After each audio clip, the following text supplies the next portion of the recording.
Board से पहले बहुत बड़ा अचीवमेंट आपने एसएसबी क्रैक करके अचीव कर लिया है। First thing would be I would like someone to change the information of INSAS and AK-47. They are interchange in lunch. Sir वो इतने ज़्यादा सीरियस हो गए, उन्होंने मेरे को इतना प्रेशराइज किया, तो सर ने बोला summer mind it, I will go personally and check it.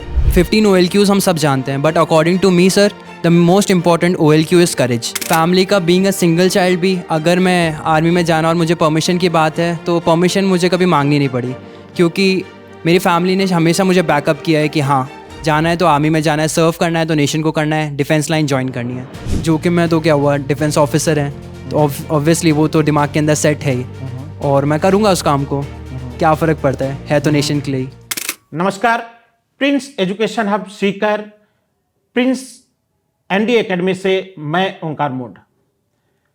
आज हमारे बीच एक ऐसा परिवार मौजूद है जिसकी कहानी को उसके सबसे छोटे बेटे ने बहुत दिलचस्प बना दिया है।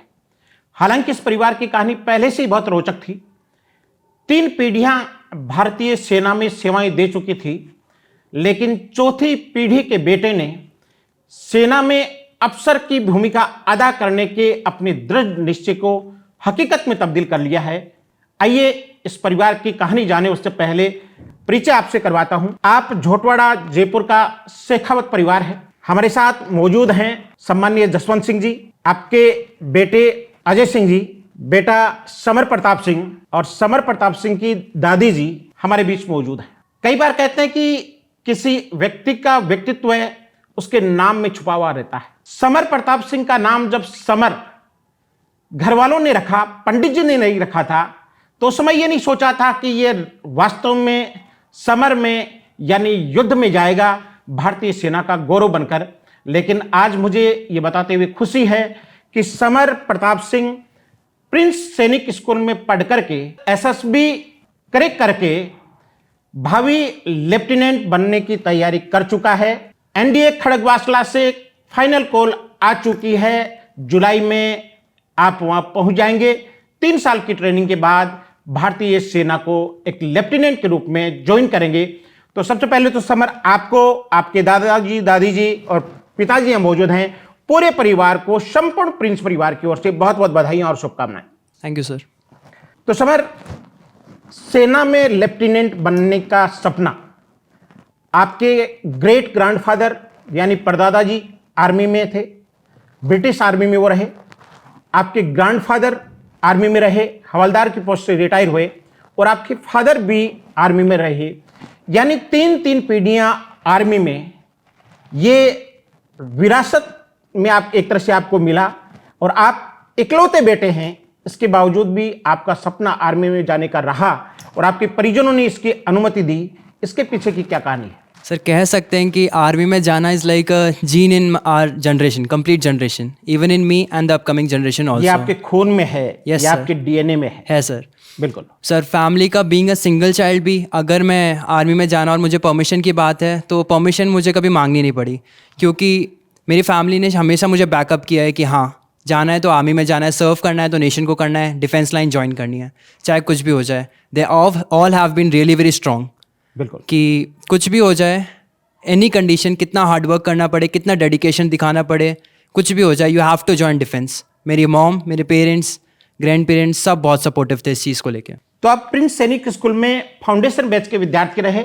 11th और 12th आपने यहाँ पढ़ा, ये नहीं कह करके मुझे ये कहना चाहिए कि पढ़ रहे हैं, क्योंकि अभी आपके 12th बोर्ड्स के एग्जाम होने बाकी हैं। यानी बोर्ड से पहले बहुत बड़ा अचीवमेंट आपने एसएसबी क्रैक करके अचीव कर लिया है।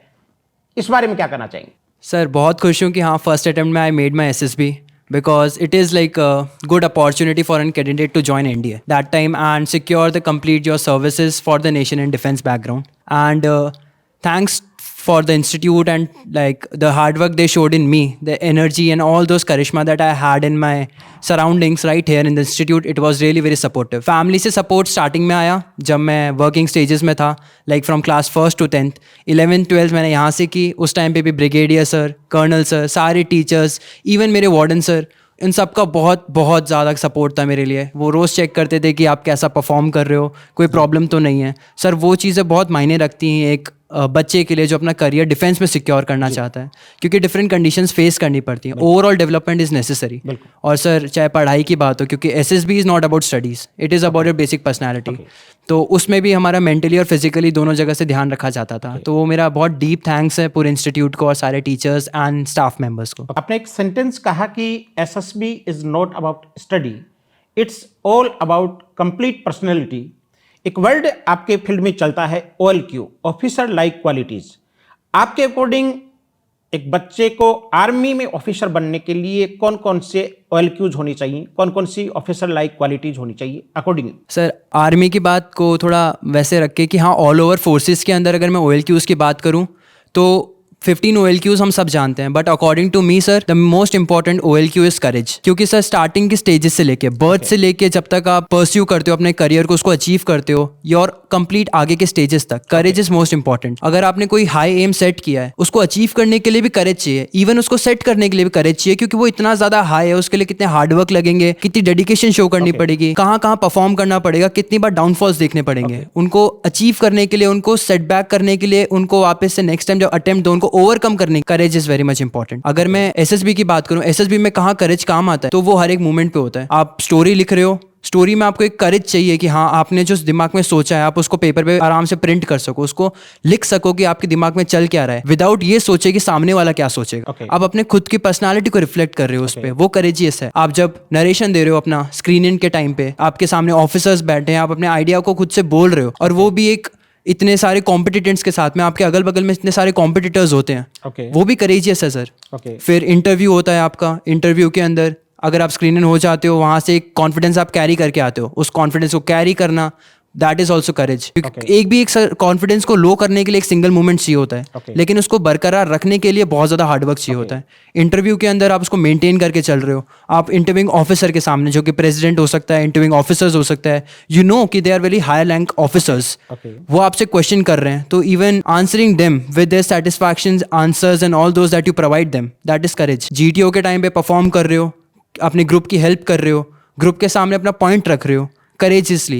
वो ऑब्स्टिकल्स आ रहे हैं, अगर ग्रुप क्लियर नहीं कर पा रहा तो भी करेज लेना कि हाँ हम सॉल्व कर लेंगे इसको, चाहे कुछ भी हो। वो never giving attitude carry up करना, जैसे हमारे ब्रिगेडियर सर बोलते हैं, never never never give up, और वो चीज़ को दिमाग में रखना, that is courage and it is really very important. तो समर की बात का सार ये था कि करेज ही है जो आपको आपके करियर के क्लाइमैक्स तक लेकर के जाता है। समर एक बहुत अच्छा शेर है कि दृढ़ विश्वास, पक्का इरादा और दिलों को जीतने वाली मोहब्बत, जिहादी जिंदगानी में ये हैं मर्दों की शमशीरें। शमशीर तलवार को बोलते हैं और यही चीज़ आदमी को आगे लेकर के जाती है। मुझे नहीं मालूम बचपन में आपके घर वालों ने आपको लेकर के क्या प्लानिंग की होगी, लेकिन जैसा कि कहते हैं कि पूत के पांव पालने में ही दिख जाते हैं, मैं आपको एक पुराना वीडियो दिखाना चाहूंगा और आपकी याद ताजा करवाना चाहूंगा। जब आप एसएसबी के लिए रिकमेंड हुए थे, आपका सम्मान समारोह रखा गया था, आपको ध्यान में होगा उस सम्मान समारोह में आपने एक स्पीच दी थी, और जब आप बोल रहे थे तो मंच पर मैं और मेरे साथी राघवेंद्र राजावत सर थे, हमने आपस में चर्चा की कि ये बच्चा 101% एसएसबी का इंटरव्यू करेक्ट करेगा। वो वीडियो मैं अभी आपको दिखाऊंगा और आपने वो कर दिखाया, क्योंकि उस समय ही आपका जो कॉन्फिडेंस था वो इस लेवल का था, आपके स्पीच से हर वो बात झलक रही थी। तो एक बार उस वीडियो की आप झलक देखें, उसके बाद हम आगे बढ़ते हैं। तो अब मैं आप तक पहुंचना चाहूंगा। आप समर के दादी सा हैं और इस उम्र में भी इतने आप खुश लग रहे हैं। मैं मारवाड़ी में बात कर लूं आपको? हाँ, तो उम्र कितनी होगी आपकी? 65 साल। 65 साल की उम्र में भी पूरा स्वस्थ हो। और अब आपके ससुर जी आर्मी में? हाँ सर। आपके पतिदेव आर्मी में? Army sir. आपके बेटा भी आर्मी में? आर्मी, हाँ सर। और आप पोथो यानी चौथी पीढ़ी आर्मी का माइन है। हाँ, कितनी खुशी हो रही है? बहुत खुशी हो रही है सर। बहुत खुशी हो रही है? हाँ सर। तो बचपन में कोई पंडितिन बताई हो कि वो आर्मी में अफसर बन सी? हाँ सर, यहीं बैठे कोई हमारा अपन बैठे जैसे बैठे कोई। हाँ, बैठे के पोतो है जो थारो क्यों बेल्ट की सर्विस करेगा। अच्छा, बेल्ट की सर्विस करेगा। अब देखो घर में अफसर बन जाए ना, 65 साल की उम्र में अनपढ़ दादी जी भी बेल्ट की सर्विस के बारे में जानबा लग जाए। देखो समर के बारे में तो अगर कोई पंडित नहीं भी बता तो नहीं, एक हाथ में अगर अफसर बनवा की लकीर नहीं भी होती तो आपका हाथ से लकीर बना ले तो। हाँ, लेकिन वो अफसर पक्को बन तो, क्योंकि एक लाइन है कि हाथों की लकीरों में क्या ढूंढते हो दोस्तों, तकदीर तो उनकी भी होती है जिनके हाथ में होते। समर जैसा दृढ़ इच्छा शक्ति का बच्चा जिस परिवार में हो वो परिवार सौभाग्यशाली होता है। तो थे बड़ा भागाड़ हो गांव में क्या करे ना। हाँ, सही है कि बात ये कहना चाहती हूँ मैं तो कि आपका दादोसा का नाम रख दिया ये। अच्छा, हाँ सर। मन ये लगे कि एक दादोसा के पिताजी यानी समर का परदादा जी आर्मी में, लेकिन अफसर को नहीं है। अफसर ए, आप भी आर्मी में, लेकिन अफसर को नहीं बनिया है। सर। और आके बेटा भी आर्मी में, लेकिन अफसर को नहीं बनिया है। सर। न मन लगे कि आके ये मन में ही ए आपकी जिंदगी में अफसरान सैल्यूट करता, हाँ, कि ना कि पोता चाहिए नहीं कि देख हमारे परिवार का कोई आदमी ने भी आर्मी में सैल्यूट हाँ, किया। तो मैं अब समर के दादाजी तक पहुंचना चाहूंगा, आप क्या कहना चाहिए? मेरे भी सर यही सपने थे जी, कि कोई परिवार में बने तो अपने परिवार में अधिकारी बने, अधिकारी बने आर्मी में। आर्मी में। हाँ, तो इस बच्चे को मैंने पहले झुंझुनू डाला। हम्म, झुंझुनू स्कूल अच्छी स्कूल थी, हम्म, और उसमें छोटा ही बच्चा था, चौथी पाँचवीं में पढ़ता था, तो 11-11 बजे तक पढ़ाई होती थी। जनरल नॉलेज बहुत तगड़ा था, पर वहाँ रहने की और खाने की व्यवस्था थोड़ी ठीक नहीं थी। फिर मैं वहाँ से बच्चे को निकला वापस सेंट्रल असम में डाला, जयपुर। जयपुर। जी। फिर वहाँ भी बच्चे ज़्यादा थे तो वहाँ से भी निकाल लिया। वो यहाँ तो पढ़ाई नहीं होगी। फिर संस्कार में डाला, संस्कार से भी निकाला। फिर टोलर के अंदर मेरे को पसंद आया, टोलर में डाला इसको 10वीं तक। फिर 10वीं के बाद मेरी इच्छा जागी कि मैं एनडीए में कोई निकल जाए तो इसकी कोशिश करें। तो सीकर आया, झुंझुनू भी गया, सीकर भी गया, 5-6 स्कूलों में ट्राई भी करी। तो मेरे को प्रिंस स्कूल ही पसंद आई जी। खाना पीना रहना खाना बंदोबस्त बहुत अच्छा है। क्योंकि यहाँ सारे के सारे आप वाली लाइन के लोग हैं, ब्रिगेडियर हैं, कर्नल हैं, तो आपको यूँ आर्मी वाले वो दिन याद हो गए होंगे कि बिल्कुल ये डिसिप्लिन में रहेगा। अनुशासन है जी जब ब्रिगेडियर साहब है, पूरा स्टाफ है, अनुशासन बहुत अच्छा लगा मेरे को। जी जी। शिक्षक के ये टीचर हैं, जी। उनसे भी मैंने बात करी, बिल्कुल बिल्कुल। बहुत अच्छा प्रेम से बात हुई। खाना भी उन्होंने खिलाया कि खाना देखो हमारा, जब भी आता जब वो खाने के लिए पहले पूछते थे। तो व्यवहार है जो सबसे बड़ा है, बहुत बड़ी बात। बच्चे का रहने का, जी। बच्चे का खाने का, सब व्यवहार वो सबसे अच्छा है। तो मेरे को प्रिंस ही पसंद आई, मेरे को यहाँ बच्चा कामयाब हो सकता है, जी इसलिए मैंने फिर प्रिंस में बिल्कुल। 11वीं 12वीं में यहाँ डाला। जी जी।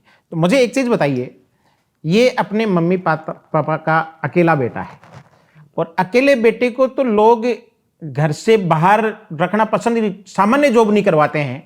आपने अकेले बच्चे को सेना में भेजने की कैसे सोची? लोग डराते हैं कि अकेला बच्चा है। जी।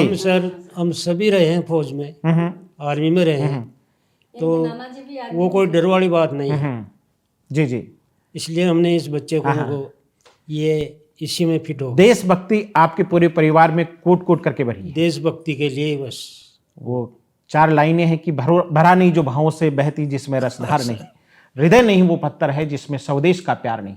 अकेला बच्चा है लेकिन फिर भी भेजेंगे तो भारतीय सेना में ही, ताकि सरहद पर सीना तान करके इस देश की आन बान और शान की हिफाजत हमारा पोता कर सके।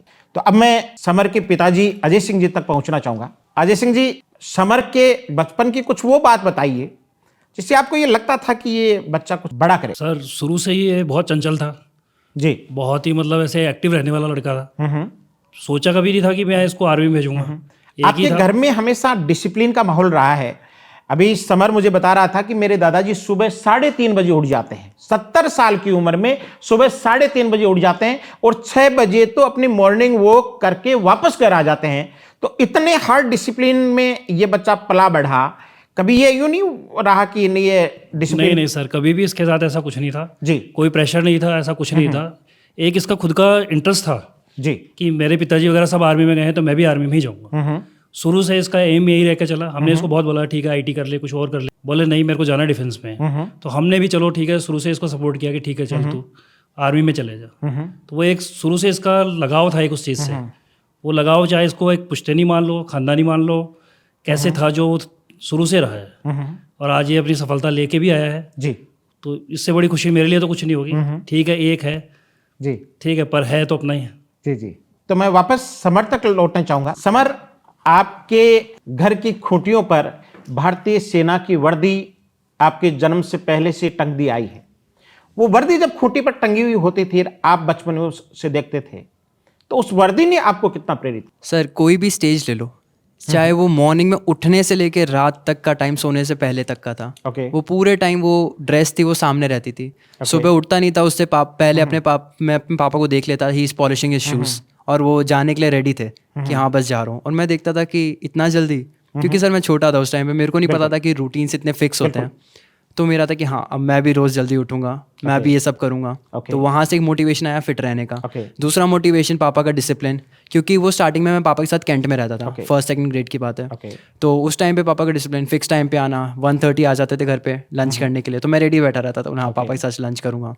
पापा अपनी ड्रेस को एकदम क्लीन रखते थे, सारी चीज़ें एट द फिक्स पोजिशन, तो वो डिसिप्लिन वाली चीज़ अंदर आई। फिर सर जब पापा की यूनिफॉर्म से टंगी रहती थी, शूज़ रहते थे, तो उनको देख के कभी कभी पहनने का ट्राई भी किया था। अच्छा, हाँ सर, बचपन में पापा की ड्रेस पहन करके देखते। Very good, very good, very good. Sir वो हमेशा से रहा था कि हाँ बस ये चीज़ पसंद आ गई, ये होनी चाहिए, खुद मेरी ड्रेस भी यही होनी चाहिए। ओके। कभी सर कोई और डायरेक्शन नहीं रही कि पुलिस या फिर कुछ और, नहीं sir, army, army and only army, और कोई डायरेक्शन नहीं। Even I would put forward navy and air force, but I would serve the same. अगर मैं वहाँ पे भी जाता हूँ तो मैं उतनी डेडिकेशन से सर्व करूँगा। बट सर एक वो प्रॉपर अटैचमेंट होता है ना आर्मी से, वो स्टार्टिंग से ही आया। फिर वहीं से एम सेट होना चालू हो गया फर्स्ट सेकंड ग्रेड से, कि हाँ कोई कुछ भी बोलता था आर्मी ऑफिसर, दादू साहब से मिलने जाता था ऑफिसर बनना है। तो फिर वो आप अक्सर कहते थे मेरे दादाजी मेरे लिए पावर पंच रहे हैं। Yes sir, surely sir. Power punch इसलिए क्योंकि वो बोलते हैं ना कि हर एक कोई इंसान आपकी लाइफ में डिफरेंट रोल प्ले करता है। मेरे दादू साहब का रोल मेरी लाइफ में आई गेस सबसे बड़ा है, सबसे ज़्यादा है। क्योंकि जितनी बार भी मैं थोड़ा उनके पास बैठता था तो वो मेरे को हमेशा यही चीज़ कहते थे कि जो भी है अपना बेस्ट देना है, चाहे कुछ भी हो, कभी हार नहीं माननी, कीप गिविंग योर बेस्ट। अगर आपको ये फील नहीं हो रहा ना कि आपने वो गोल अचीव नहीं किया है, तब तक रुको मत, करते रहो, काम करते रहो, हार्डवर्क करते रहो। कभी ये दिमाग में मत लाओ कि हाँ बहुत हो गया। अभी मैं रिकमेंड होके यहाँ पे आया तो भी उन्होंने ये नहीं बोला कि हाँ ठीक है रेस्ट कर लो, उन्होंने बोला आगे अभी बहुत कुछ अचीव करना है, बहुत सारे टेस्ट देने हैं, रैंक्स पुश करनी है, नेशन को सर्व करना है। दादाजी हमेशा कहते रहे कि the woods are lovely dark and deep. Actually आपके परिवार ने ब्रिटिश सेना से लेकर के भारतीय सेना तक का सफर तय किया है, और उस परिवार की चौथी पीढ़ी अपने कंधों पर पहली ही बार में 2-2 सितारे लगाएगी, यानी लेफ्टिनेंट बनेगी। बचपन में आप अपने पापा की ड्रेस पहन करके खुद को देखा करते थे कि कभी ये ड्रेस मैं भी पहनूंगा। ये चीज़ अब भावुक नहीं करती कि पापा की ड्रेस में कंधे पर सितारे नहीं थे, आपकी ड्रेस में कंधे पर सितारे हों? ये चीज़ भावुक करती है कभी? सर भावुक पॉजिटिवली करती है। I never thought something else, but ये था कि हाँ my dress is more beautiful, it is still the same dress, but the shyness and the beautiful part of the dress it has added more. अब ज़्यादा सुंदर हो गई है, और वही रहेगी सर, काम तो वही है, चाहे एक ऑफिसर हो चाहे एक सोल्जर हो। बट प्राउड मोमेंट है मेरी फैमिली के लिए, मेरे पापा के लिए, कि हाँ his son has become better than everyone else in the field of defence. Her field के अपने डूज एंड डोंट्स होते हैं। Yes sir. आपके हिसाब से जो एनडीए में जाने के इच्छुक बच्चे हैं उनके लिए डूज एंड डोंट्स क्या है? सर डूज बताऊं तो discipline is the most necessary, और courage, as I said before. Sir courage जब तक नहीं आएगा तब तक आप खुद को हैबिट में नहीं डाल सकते। और डिसिप्लिन शुड बी रेगुलर। अगर आप डिसिप्लिन बनाते हो कि ठीक है मेरे को दिन में 5 से 6 घंटे पढ़ना है, और मैं उसमें 1-2 घंटे खेल लूँ, तो सर उसमें कोई बुराई नहीं है, लेकिन वो टाइम्स निकालना दैट इज़ इम्पॉर्टेंट। आप अगर 2 घंटे हैं तो 2 घंटे ही करो, उसको 2 घंटे 15 मिनट मत करो। 2 आवर्स इज 2 आवर्स फिक्स कि इतना ही खेलना है, लेकिन 6 आवर्स पढ़ना है तो उतना ही पढ़ना है, और पढ़ना है कुछ भी करके, चाहे कंडीशंस आर वॉट एवर। आपको कहीं बाहर जाना है, it's okay, you can skip that because it's not necessary at that point, क्योंकि आपने एम सेट किया है तो सेट किया है अचीव करने के लिए ऑब्वियसली, और उस जब तक वो अचीव नहीं होगा till then you can not sit down. और एक बहुत इंपॉर्टेंट चीज़ है, अगर आपने कुछ अचीव कर लिया तो उसको कभी लेट गो मत करो। एक बार अचीव कर लिया, कैसे किया, अपना बेस्ट देके, तो उसको लेट गो मत करो कि उस टाइम पे बेस्ट दिया अब बेस्ट नहीं दोगे। Keep giving your best at each and every time. आपने पेपर में एक बार टॉप किया तो दूसरी बार भी टॉप करो, तीसरी बार भी करो, उसको कॉन्जिक्यूटिव रखो, कीप गिविंग योर बेस्ट जब तक आप अपना गोल अचीव ना कर लो। अचीव कर लिया तो सेट मोर हाई गोल्स, क्योंकि वही चीज़ आपको डेवलप करती है और वही चीज़ एक अच्छा इंसान बनने में हेल्प करती है। अब वो किसी भी फील्ड में हो सकता है सर। एक ह्यूमन के फील्ड में बेटर ह्यूमैनिटी, एक सक्सेसफुल पर्सन के फील्ड में कि हाँ गोल अचीव कर लिया, as an family member also कि फैमिली के लिए बहुत कुछ कर लिया, वो भी नहीं रुकना चाहिए। हर एक चीज़ एक अपर लेवल तक जा सकती है, वो कैपेबिलिटीज़ आपके अंदर है कि आप उसको ओवरकम कर सकते हो। Records are meant to be broken, और वही चीज़ कैरी फॉरवर्ड करना is the best thing that you can do in your life. आपको बहुत अच्छा इंसान बनाती है। और सर ये चीज़ मैंने यूपीएससी से सीखी है। UPSC is one of those platforms जो आपको हर एक तरह से डेवलप करती है। स्टार्टिंग के पीरियड्स में मेरी जनरल नॉलेज वीक थी, यूपीएससी में स्टेप इन किया, एनडी के लिए प्रिपरेशन स्टार्ट की, जनरल नॉलेज बहुत अच्छी डेवलप हो गई। फिर मैंने उसको रोका नहीं, बढ़ाता रहा, बुक्स पढ़ी और दूसरे प्लेटफॉर्म्स पे भी सर्च किया। मैं सोशल मीडिया पहले यूज़ नहीं करता था, फिर यूट्यूब आया कि ठीक है चीज़ें मैं सीख सकता हूँ यूट्यूब से भी, तो यूट्यूब पे भी स्टार्ट हुआ, पढ़ना स्टार्ट किया। Very good. समझ ने एक बहुत गहरी बात की कि मैंने सोशल मीडिया पहले यूज नहीं किया, लेकिन बाद में यूट्यूब का यूज किया। आज के दौर की जो जनरेशन वो सोशल मीडिया का मतलब फेसबुक, इंस्टा इन्हीं को मानती है, लेकिन रियल सोशल मीडिया मेरे ख्याल से यूट्यूब है जो आपको सिखाती है। तो Samar, what about don'ts? Do's आपने बता दिए इस फील्ड के, what about don'ts? Sir don'ts मैं सिर्फ वही कहूँगा, जो चीज़ आपको पता है कि वो आपको नेगेटिवली इम्पैक्ट कर रही है, जो आपको पता है अंदर से पता है कि नेगेटिवली इम्पैक्ट कर रही है, बस वो मत करो। अगर आपको लग रहा है आप फ्रेंड से बातें कर रहे हो लेकिन आपको गलत नहीं लग रहा, तो सर वो चीज़ गलत नहीं है, क्योंकि आप फ्रेंड से बात कर रहे हो, वो भी प्रोडक्टिव है। बातें करो, अच्छी बात करो, नॉलेजेबल बात करो जो आपको खुद हेल्प करे। Don'ts does not have too many setbacks और लिमिट्स। डोंट्स बस वही है जो आपको अंदर से पता है कि हाँ यार ये चीज़ गलत है, आप फिर भी कर रहे हो तो वो चीज़ सही में गलत हो जाती है, उसको मत करो। आपको जो चीज़ मन से लग रही है सही है कि हाँ मैं ये कर रहा हूँ अभी, ठीक है, कोई गलत बात नहीं है, कर लो। लेकिन जैसा मैंने पहले बोला कि आपने जो टाइम सेट कर रखा है अपनी चीज़ों के लिए, वो चीज़ पूरी करो फिर। डोंट्स वही होने चाहिए जो आपके डूज को इम्पैक्ट ना करे। Very good. That is one of the main important thing I would like to say. तो समर, आपसे बात करके ऐसा लग रहा है कि आपकी जो फिजिकल एज है उससे कहीं ज़्यादा आपकी मेंटल एज है। आदमी शारीरिक रूप से कम उम्र का हो सकता है, लेकिन मानसिक रूप से यूँ लगता है कि आप एक मैच्योर पर्सन हो और एक ऑफिसर की सी सारी क्वालिटीज़ आपकी बातों में झलक रही है। आपको पढ़ने का बहुत शौक है। हाँ सर। मुझे भी है। बुक्स खूब पढ़ते हो आप? हाँ सर, अच्छी बुक्स पढ़ता हूँ। तो रिसेंटली कौन सी बुक पढ़ी है? सर मैंने रिसेंटली एटॉमिक हैबिट्स कंप्लीट किया है। दुनिया के हर सक्सेसफुल पर्सन जिसको आज देखो जो पढ़ने का शौकीन है वो इसी बुक को पढ़ रहा है। तो क्या सीखा आपने एटॉमिक हैबिट्स बुक से? सर मैंने एक चीज़ सीखी है कि जो नॉर्मल लोग लाइफ में कोई चीज़ सोचते हैं, हर कोई कुछ ना कुछ बनने का सोचता है। बिल्कुल। कोई ना कोई गोल अपने सपनों में सेट करता है, सोने से पहले सेट करता है, उठने के बाद सेट करता है, लेकिन हर कोई अचीव नहीं कर पाता। उसका मेन रीज़न ये होता है कि वो जो मोटिवेशन होता है ना करने का, वो स्टार्टिंग के 2 से 3 दिन चलता है। लेकिन सर एटॉमिक हैबिट्स पढ़ने के बाद में मुझे वो जो होता है ना सर, एक स्पेशल की होती है, मैजिकल की होती है कि आप वो चीज़ कैसे कर सकते हो, मुझे वो की मिल गई। वो की है कि आप चीज़ों को डिवाइड करो, एक एक स्टेप लो, उसको एक एक स्टेप को हैबिट बनाओ। डायरेक्टली वो पर्टिकुलर चीज़ को हैबिट मत बनाओ। मैंने डायरी राइटिंग सोचा था कि हाँ मैं डायरी राइटिंग करूँगा। मैं पहले के 10 डेज मैंने कोशिश की लिखने की, बट मेरा सर रूटीन इतना टाइट था कि मैं बहुत ज़्यादा थक जाता था पूरे दिन में। बेड को टच करते ही within 5 minutes I use to get sleepy and then I use to sleep. But फिर जब मैंने बुक्स कंप्लीट, जो मेरी एटॉमिक हैबिट थी जेम्स क्लियर की, जो मैंने कंप्लीट की, उसके बाद में मैंने सोचा कि ठीक है I will follow this, I will follow his tips which he has given us. तो मैंने पहले बुक पढ़ना स्टार्ट किया, क्योंकि लिखना is on the book only. So फिर मैंने बुक पढ़ना स्टार्ट किया। मैं पहले के 5 मिनट बुक पढ़ता था, मैंने इसको 10 डेज, 12 डेज, 21 डेज तक फॉलो किया, because psychologist said that 21 days तक अगर आप किसी चीज़ को फॉलो करते हो तो वो हैबिट बन जाती है। मैंने 21 डेज तक रात को सोने से पहले 5 to 10 मिनट्स बुक पढ़ना स्टार्ट किया। फिर मैंने अपने जो मैं दिन में नोट पॉइंट्स को नोट करता हूँ कि मुझे क्या क्या करना है उठने के बाद सर 5 मिनट्स के लिए, कि क्या क्या करना है, आज का मेन रूटीन क्या है। मैं उसको रात को भी रिवाइज करता और टिक करता था कि हाँ मैंने क्या क्या कर लिया और क्या क्या स्किप हो गया। तो वो मेरी लिखने की हैबिट आ गई कि हाँ मैं लिख रहा हूँ। और फिर मैं नेक्स्ट डे का प्लान करता था कि नेक्स्ट डे जो मेरे काम आज स्किप हुए हैं मैं उसको कब कर सकता हूँ, वो मैं लिखता था। तो फिर थोड़े दिनों के बाद में मेरा रीडिंग और लिखना दोनों हैबिट बन गई। और फिर जब मैंने डायरी राइटिंग स्टार्ट की, and then it was really very simple for me. बिल्कुल मेरे को नींद नहीं आती थी। मैं एटलीस्ट बेड पे आने के बाद I extended myself to 30 minutes. Of course I can work for 30 minutes still after being tired also. So sir वो बुक बहुत हेल्प की थी। तो बहुत सही कहा समर आपने। ऐसा कहते हैं कि आदमी पहले आदतें बनाता है और वही आदतें बाद में उस आदमी को बनाती है। आपने एटॉमिक हैबिट्स पढ़ करके बहुत सारी अच्छी आदतें बनाई है। मैं एक सरप्राइज गिफ्ट आपके लिए लेकर के आया हूँ, चूँकि आप पढ़ने लिखने के शौकीन हैं। बुक है स्टीफन आर कवी की 7 habits of highly effective people, अति प्रभावकारी लोगों की 7 आदतें। आपने बहुत सारी अच्छी आदतें बना रखी है, लेकिन इन 7 आदतों को भी आप जिंदगी में उतारें ताकि आप एक अच्छे और गौरवशाली आर्मी ऑफिसर बन सकें। ये बुक आपके लिए है।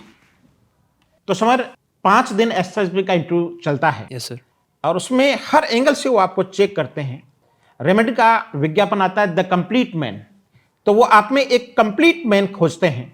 एसएसबी के इंटरव्यू का कोई एक्सपीरियंस आप शेयर करें। Sir interview was like shocking, क्योंकि वो सिर्फ 25 मिनट्स के लिए लाइक किया था। मेरे जितने so short. Yes sir, very much short, 25 minutes. क्योंकि मेरे जो बाकी ग्रुप मेट्स थे उनका इंटरव्यू 1 आवर तक एक्सटेंड हुआ था। ओके, आपका कम इसलिए चला कि आपने बहुत अर्ली इंप्रेशन उनके ऊपर बना लिया होगा कि नहीं ये बच्चा कर सकता है। आई गेस सो सर, ये शायद यही था। और सर जो क्वेश्चंस वो पूछ रहे थे मैं उनको इजीली मेरे आंसर से सेटिस्फाई कर रहा था एक बार में। ओके। सर फर्स्ट क्वेश्चन जैसे ही मैंने एंटर किया तो उन्होंने मेरे को बोला कि Samar take your seat, and then उन्होंने मेरे से डायरेक्टली पूछ लिया कि Samar how much was your waiting time. Okay. क्योंकि सर जब मैं रूम में आया था वेटिंग रूम के अंदर, तो I was not the single person waiting, वहाँ पे ऑलरेडी एक और इंसान बैठा था। हम 2 रूम साथ में, 2 बच्चे साथ में वेट कर रहे थे और एक बच्चे का इंटरव्यू ऑलरेडी चल रहा था। ओके। तो सर फिर मैंने अजम्पशन लगाया कि ठीक है, एक बच्चा इंटरव्यू चल रहा था, 15 मिनट्स बाद वो गया था। 15 मिनट जाने के बाद मेरा जो साथ में जो बैठा था जिसकी टर्न मेरे से पहले थी वो गया था। तो मैंने अजम्पशन 45 मिनट्स का लगाया, 15 मिनट्स उसके, 45 मिनट्स इसके। तो I almost waiting for 1 hour. तो मैंने उनको बोला sir I have been waiting for 1 hour. तो उन्होंने बोला अच्छा, तो फिर बताओ कि 1 घंटे से क्या कर रहे थे बैठे बैठे। तो सर मैंने नोटिस किया था कि दीवार पे बहुत सारी कोट्स लिखे हुए थे, एल्बर्ट आइंस्टाइन के, स्टीफन हॉकिंग्स के। Okay. तो मैंने उन बताया सर मैं कोट्स पढ़ रहा था। बोले कौन कौन से कोट्स पढ़े, उन्होंने मेरे से पूछ लिया। Okay. तो मैंने उनको कोट्स बताए। ओके। और फिर उन्होंने बोला अच्छा ओके। फिर उन्होंने सर स्टार्ट किया नॉर्मल क्वेश्चन से। तो मैंने उनको अपने बारे में बताया। तो सर वो बहुत ज़्यादा इंट्रोल हो गए मेरे सोशल लाइफ को लेके। Okay. उन्होंने मेरे से मेरे फ्रेंड्स के बारे में पूछा कि उनकी अच्छी हैबिट्स क्या हैं, और मेरे से कंपेयर करवा लिया ओके। कि सर वो चाह रहे थे कि कोई तो ऐसी नेगेटिव हैबिट निकले जो मेरे को इम्पैक्ट करे। बट सर आई गेस ऐसी कोई हैबिट है नहीं मेरे दोस्तों, मेरे सारे दोस्त ही बहुत ज़्यादा अच्छे हैं। Very good. और सर बात वही होती शायद है। आप इतने अच्छे हो, क्योंकि आदमी अपने इर्द गिर्द रहने वाले 5 आदमियों का एवरेज होता है, औसत होता है, जिन 5 लोगों के बीच वो रहता है। B continue. और सर वो मतलब होता है ना कि you just have to look the good qualities in them. Okay. क्योंकि ऐसा कोई नहीं है कि सर हर कोई परफेक्ट हो। सब कोई भी परफेक्ट नहीं होता, सबके अंदर कोई ना कोई फॉल्ट्स होते हैं। ओके। बट वो विजन होता है कि हाँ आप क्या अच्छी चीज़ें देखते हो। World is not good. Yes sir, not bad, it is just the way you look to the world. Very good. तो सर फिर इन सब पे बात हुई एंड सडनली स्विच्ड ओवर कि समर आप एनडीए प्रिंस एनडीए से हो, एनडीए कैंपस है आपका पूरा, तो आपके और भी दोस्त एनडीए देने आए होंगे यहाँ पे। प्रिंस की चर्चा भी वहाँ। हाँ सर बहुत ज़्यादा। SSB इंटरव्यू हाँ में सर चली। उन्होंने बहुत ज़्यादा ग्राइंड किया था मेरे को प्रिंस के ऊपर, हॉस्टल्स की लिविंग के ऊपर। अच्छा। तो सर उन्होंने मेरे से पूछा कि और कौन कौन आपके दोस्त यहाँ पे इंटरव्यू देने आए। तो मैंने उनको बताया कि मेरे 5 दोस्त हैं जो कि इंटरव्यू देने आए हैं। तो उन्होंने तो स्वप्नी में एक इंस्टीट्यूट से 5 फ्रेंड्स। सर वो 5 तो उनको बहुत ज़्यादा शॉक कर दिया था। उसके बाद उन्होंने पेन उठा लिया, उन्होंने मेरे से पूछा अच्छा। कि समर इन 5 में से ज़्यादा वैल्यूएबल कौन है। तो सर मैंने 2 सेकंड के लिए सोचा कि ऐसे कैसे बता दूं कि ज़्यादा वैल्यूएबल कौन है। किसी ना किसी के लिए नेगेटिव हो सकता है, जिसका मैं नाम लेता उसके लिए ज़्यादा पॉजिटिव हो जाता कि ठीक है उसका नाम लिया वो ज़्यादा वैल्यूएबल है, लेकिन जिसका नहीं लेता सर उसके लिए नेगेटिव हो जाता। और सर मुझे नहीं लगता मेरा जो भी दोस्त वहाँ पे गया था वो वैल्यूएबल नहीं था। बहुत ज़्यादा अच्छे हैं सर, बहुत ज़्यादा। तो फिर मैंने थोड़ा शार्प प्ले किया, मैंने बोला sir all of them have really great quality and I have heard from my all assessors and my friends that you people don't look around for quantity, you just need the quality, and you don't have any set limit, you can take as many people as you want. Okay. And I believe most of my friends, they are really very good, and I know they will make their SSB in their very first attempt along with me. तो sir वो थोड़े satisfy हो गए, उन्होंने pen drop कर दिया। I was like okay, finally I just altered this question. Okay. Sir फिर एक अच्छा क्वेश्चन उन्होंने वापस पुट किया था कि समर व्हाट अबाउट अब the career option against NDA, अगर एनडीए नहीं होता तो क्या करोगे। ये क्वेश्चन मेरा भी आपसे। हाँ सर। तो अगर समर एनडीए में नहीं जाता तो क्या करता? सर समर एनडीए के अलावा किसी चीज़ के लिए नहीं बना, डिफेंस के अलावा किसी चीज़ के लिए नहीं बना। समर शेष है और सिर्फ एनडीए के लिए। सिर्फ एनडीए के लिए सर, सिर्फ डिफेंस के लिए। तो सर मैंने भी उनको यही आंसर किया कि सर डिफेंस के अलावा I won't switch over to any other career option, मैं सिर्फ जाऊँगा और डिफेंस में जाऊँगा। एक बार हुआ, फिर वापस से उन्होंने मेरे फैमिली फ्रेंड पे क्वेश्चन पुट किए। ओके। फिर दूसरी बार उन्होंने यही क्वेश्चन पूछा कि समर ठीक है, आप एनडीए नहीं हुआ तो क्या करोगे? मैंने बोला सर मैं फिर से ट्राई करूँगा, मेरे पास और भी एंट्रीज हैं डिफेंस में जाने के लिए, मैं वो ट्राई करूँगा।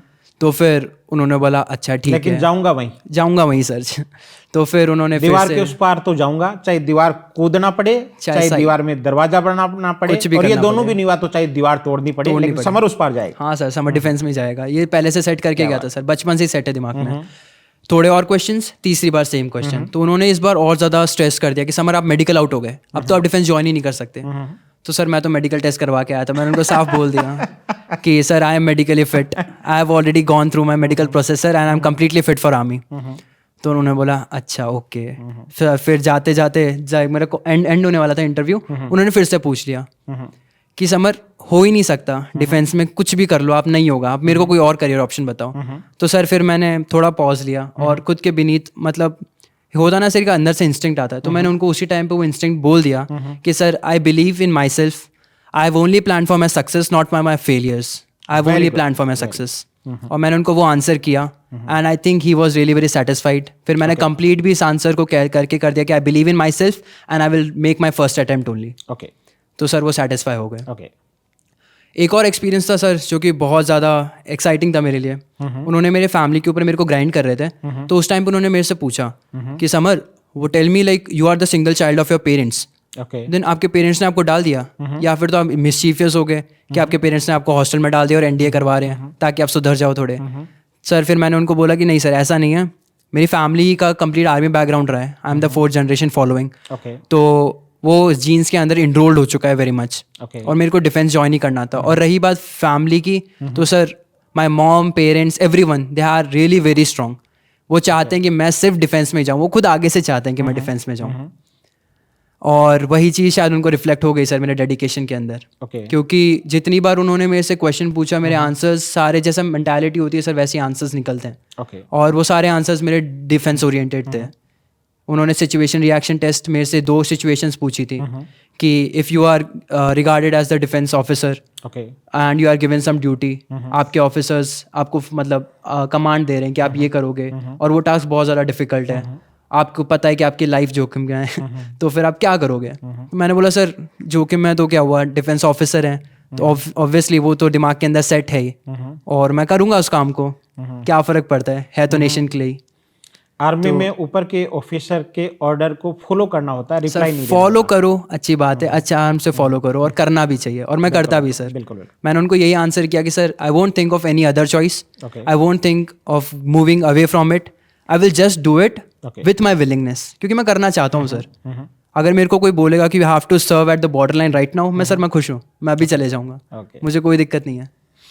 तो सर वो उन्होंने एक दूसरी एसआरटी उन्होंने पूछी थी कि if I give you the permission okay. कि आप डिफेंस के अंदर एक चेंजमेंट कर सकते हो सर, बिकॉज ये क्वेश्चन बहुत बड़ा है, डिफेंस के अंदर चेंजमेंट। बहुत बड़ा। तो सर मैंने बोला नो सर, बहुत ज़्यादा अच्छी है डिफेंस, बहुत सही सेटल्ड है, हर एक को अच्छे से ऑप्शन प्रोवाइड कर रही है, देश का अच्छे से ख्याल रख रही है। Okay. तो मेरे आइज़ के अंदर there is no scope that defence can be improved. Okay. Indian army is the best and will always remain the best. Okay. Alternates is not my hand sir, कि चेंजमेंट्स मेरे हाथ में नहीं है, I am young right now, मुझे अच्छे से इतना ज़्यादा डीप नहीं पता, वो हायर ऑफिशियल्स हैं जिनको पता होगा, और वो सर वो हर साल मेहनत कर रहे हैं डिफेंस को बेटर बनाने में, और बना भी रहे हैं।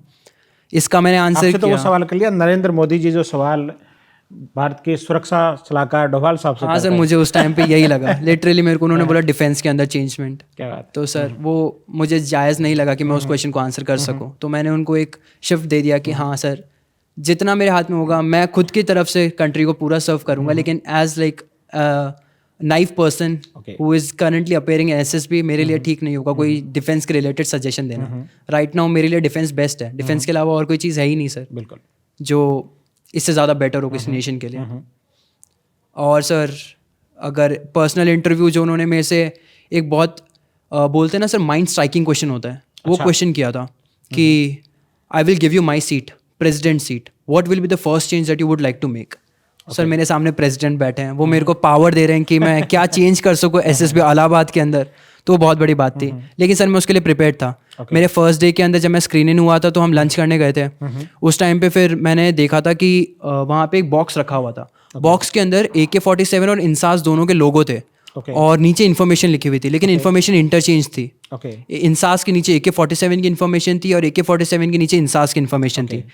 मैंने सर उसी टाइम पे सोचा था कि मैं अभी बता देता हूँ जब लंच कर रहा था, लेकिन सर फिर मैंने ढूंढा तो मेरे को वहाँ पे सिर्फ जो मेस के इंचार्ज थे वो मिले, मेरे को ऑफिशियल्स नहीं मिले। ओके और फिर वो दिन इतने ज़्यादा बिजी हो गए कि मैं उनको कंटेन नहीं कर पाया। फिर जब फाइनली इंटरव्यू में क्वेश्चन पूछा तो मैंने कहा मैं सर को ही बता देता हूँ। तो मैंने सर को बता दिया कि sir first thing would be I would like someone to change the information of INSAS and AK-47, they are interchange in lunch. Sir वो इतने ज़्यादा सीरियस हो गए, उन्होंने मेरे को इतना प्रेशराइज किया कि Samar are you correct, mind your words because it is really very big thing. Sir मुझे पता था, मैंने पढ़ा था, मैं बहुत मच श्योर था कि हाँ सर ये गलत लिखी हुई है। तो मैंने सर को बोला yes sir I am very much sure. तो सर ने बोला summer mind it, I will go personally and check it. तो मैंने सर को बोला yes sir you can and it is interchange. बोले okay I will go and I will tell you in the conference. Okay तो I was like okay sir. तो आप में गलतियां निकालने की वो सोच रहे थे और आप वहीं गलती निकाल आए। नहीं सर गलती नहीं है, वो शायद हो जाता है सर, या फिर सर हम इसको इस तरीके से ले सकते हैं कि वो चाहते थे कि कैंडिडेट्स को नोटिस करें। वेरी गुड, यही रहा होगा। सर सजेशंस मांगते हैं वो हर किसी से सजेशन, कॉन्फ्रेंस का main question any suggestion planning का हिस्सा हो सकता हाँ सर, तो वो प्लानिंग का हिस्सा था सर मैं कहूँ तो। और सर वो फिर कॉन्फ्रेंस वॉज शॉकिंग ऑब्वियसली। है। ओके मैं एंटर किया, मेरे से सिर्फ एक क्वेश्चन पूछा कि Samar what do you think, did you give your best? Okay मैंने बोला yes sir I give my best. Okay what are you expecting out of us? Okay मैंने बोला sir a fair response, okay nothing more than that. I want to check myself that I am made for defense or not. I want a fair response from your side. तो उन्होंने बोला okay, we'll give our fair response. All the very best for your results. Okay तो उन्होंने फिर मुझे जाने के लिए कहा, मैं बैठा था वहाँ पे एंड फाइनली कॉन्फ्रेंस के रिजल्ट अनाउंस हुए। तो सर वो बहुत हार्ट पंपिंग मोमेंट था, क्योंकि हम फ्रेंड्स तो सब थे सर, बहुत अच्छे दोस्त थे। 5 दिन बहुत होते हैं सर दोस्त बनाने के लिए, होता है। और बहुत अच्छे दोस्त बन गए थे। काफ़ी दोस्तों का वहाँ पे लास्ट अटेम्प्ट था और वो नहीं हो पाया, तो सर उनके लिए बुरा लगा था। अच्छा और फिर हमसे जब इंटरव्यूइंग ऑफिसर लास्ट टाइम मिलते हैं, जो आपके डॉक्यूमेंट्स पे आपसे साइन करवा रहे होते Okay. हैं रिकमेंडेड वालों से, तब उन्होंने हमसे क्वेश्चन पूछा था कि आप सब खुश हो? तो सर मैंने बहुत क्लियरली रिप्लाई दिया था कि सर सेटिस्फाई हूँ, कि हाँ खुद की मेहनत से सेटिस्फाई हूँ, बट खुश नहीं हूँ। तो उन्होंने मेरे से पूछा था लास्ट मोमेंट पे कि खुश क्यों नहीं हो? तो मैंने उनको बताया था कि सर मेरे सारे दोस्तों का नहीं हुआ जो कि मुझे लगते थे कि हाँ दे वर केपेबल। तो सर वो उन्होंने मेरे को पीठ पे पैक किया था कि वेरी गुड। तो फिर वो मूवमेंट अच्छा था सर। यही तो पशु प्रवृत्ति है कि मनुष्य आप ही चरे। इंसान वो है जो इंसान के लिए कुछ करे, इंसान के लिए मरे। दूसरों के लिए इतनी अच्छी भावना, ये भी आपकी पर्सनैलिटी का एक बहुत बड़ा पार्ट है। आपके पूरे परिवार को एक बार फिर से संपूर्ण प्रिंस परिवार की ओर से बहुत बहुत बधाइयाँ। अच्छा लगा आपसे मिल करके, और मैं कभी जयपुर आया तो आपके पास चाय पीने आऊँगा। समर की तरह एक इंटरव्यू आपका भी करूँगा कि मुझे इतने एक्टिव और डायनामिक लोगों से मिलना अच्छा लगता है। थैंक यू, बहुत बहुत शुक्रिया। Thank you sir.